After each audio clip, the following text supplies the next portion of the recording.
Hey guys, welcome to the Liberal Hive Mind, a channel solely focused on exposing the abundant hypocrisy of the left. Well, CNN's got a whole lot of problems. And well, let's just say CNN just got one more major problem, as it's now revealed that not only is Chris Cuomo, of course disgraced and fired CNN primetime host Chris Cuomo, or former CNN primetime host, not only is he suing CNN, but he's apparently suing them for $125 million.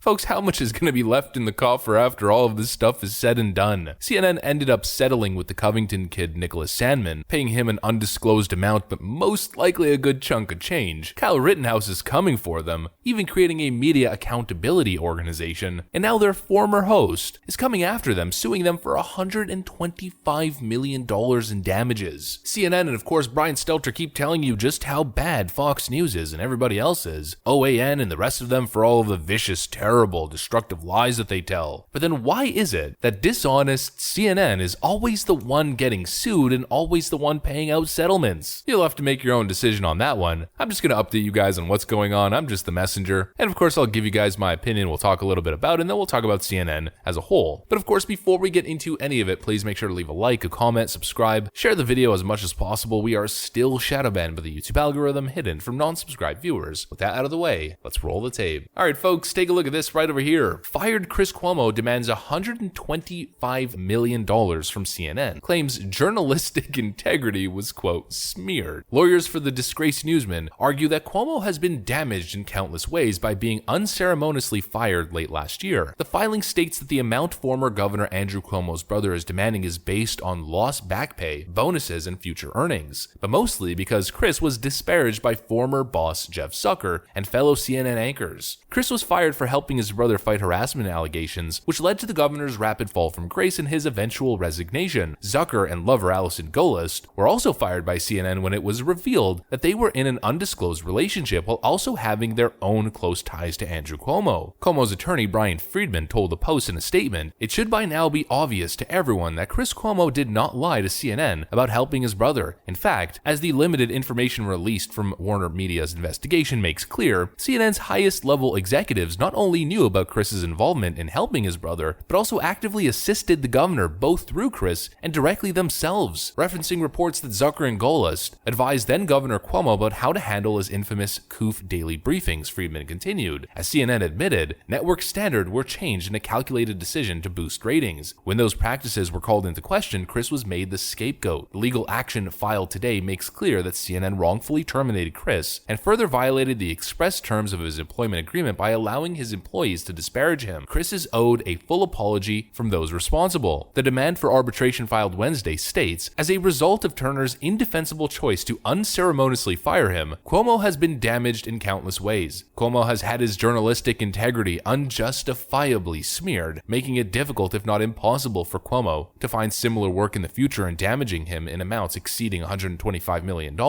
which includes not only the remaining salary owed under the agreement, but future wages lost as a result of CNN's effort to destroy his reputation in violation of the agreement, the court document said. The filing adds, Cuomo now seeks to recover the full measure of his damages against Turner and CNN. That $125 million breaks into around $18 million for earnings and bonuses allegedly owed to Cuomo on his CNN contract and anything he would have made in the future. But sources say that there are consequential damages of around $100 million because Cuomo had a, quote, non-disparagement clause in his contract that was not honored when he was terminated, effective immediately on December 4th after claims of misconduct were made against the already suspended host. One source said, Chris has a clause in his contract which states that CNN and Warner Media has to instruct their employees not to disparage him even upon termination. And so there's a lot of information there, and as much as I don't like Chris Cuomo, the fact of the matter is I don't like CNN a whole lot more, and I am definitely rooting for little Chrissy Cuomo. Little Mrs. Where does it say protests are supposed to be polite and peaceful? I am rooting for him over CNN any day of the week, and it seems as though he actually has a case. I mean, first of all, we've been covering that they fired him as a total scapegoat. This whole corruption scandal between the New York governor and CNN wasn't just the link between Chris Cuomo and his brother. It was all of CNN. It was top executives at CNN working with the then New York governor to create an ongoing narrative on various different issues. And then once they started to take a little bit of heat for it, well, instead of owning up to it, they threw Chris Cuomo under a bus. They used him as the scapegoat. that gives him an argument. The fact that they fired him for something that not only they knew about, but that's something that they themselves were actually involved with and later got fired for. Jeff Zucker and his media tool Brian Stelter trying to, of course, make the whole thing about his inappropriate relationship with Alison Gollust, which was a big secret that was shocking to the media and nobody knew about. That's how they reported it, when literally it was just an open secret that everyone knew about, not only at CNN, but all across New York media. The whole narrative fell apart almost immediately. The timing was too coincidental, and clearly, as we stated when we were covering it a couple weeks ago, there was something fishy, there was something lurking beneath the surface, and then boom, it all comes to light. And then on top of all of that, the greatest argument that little Chrissy Cuomo has is that he had a non-disparagement agreement in his contract. And of course, what happened the moment Chris Cuomo was fired and thrown under the bus as the company's scapegoat? From Jake Tapper to Brian Stelter, the whole lot of them, trying to vilify and demonize Chris Cuomo, jumping on the scandal for ratings, making vast claims that he's trying to burn the whole thing down, publicly disparaging him, which broke the agreement in his contract. Chris Cuomo might actually have a case, as crazy as that sounds, and it's another problem for CNN. We were just covering how their CNN Plus platform, their standalone streaming service, is in total disarray and might actually be absorbed into an HBO platform. I believe it was HBO. And of course, Chris Wallace is absolutely pissed. Now there's rumors that Chris Wallace might make his way onto the primetime lineup as a CNN host, which could actually signal the end of CNN Plus as a standalone platform. After the Ukrainian war, CNN had the highest ratings they've had in months, signaling the resurgence of the network, and then boom, only a couple weeks later, as people are sick of this wartime propaganda being shoved down their throat on a nightly basis, CNN once again can't even get a single show above 1 million viewers during their nightly and weekly ratings. There's rumors of Discovery, the new ownership group that's coming in, cleaning house and just wiping out the current lineup and rebuilding the network basically from scratch. Now they're being sued for over $100 million by Chris Cuomo. Kyle Rittenhouse is most likely on his way with a massive suit, and it's just nothing but piling up problems from CNN. And just like the Democrats who are headed into most likely a huge political beating in 2022, it's self-inflicted. CNN has become so vile, so partisan, so dishonest, so corrupt behind the scenes, and now it's all catching up to them slowly, one step at a time. I'm telling you, the only thing that could possibly save CNN at this point is another Donald Trump presidency. The whole thing is crumbling down, and who would have thought that their biggest problem in 2022 heading forward wouldn't be their ratings and wouldn't be all the other nonsense, but would be Chris Cuomo. Little Chrissy Cuomo. I guess that radio show appearance where he essentially said that he hates his job, almost implying that he can't stand working at CNN, was almost foreshadowing to the events to come. Jeff Zucker should have probably just paid off Chris Cuomo's $18 million the rest of his contract and called it a day, because now, most likely, CNN is going to end up spending that and some in all of these legal troubles, and most likely going to have to pay multiple settlements on top of all of it when it's all said and done. What an absolute joke of a network. That's what I got for you guys though. If you enjoyed this video, please make sure to leave a like, a comment, subscribe, share it as much as possible. We are still shadow banned by the YouTube algorithm, hidden from non-subscribed viewers. I'm going to get back to work though. Thanks for watching guys, and I'll see you on the next one.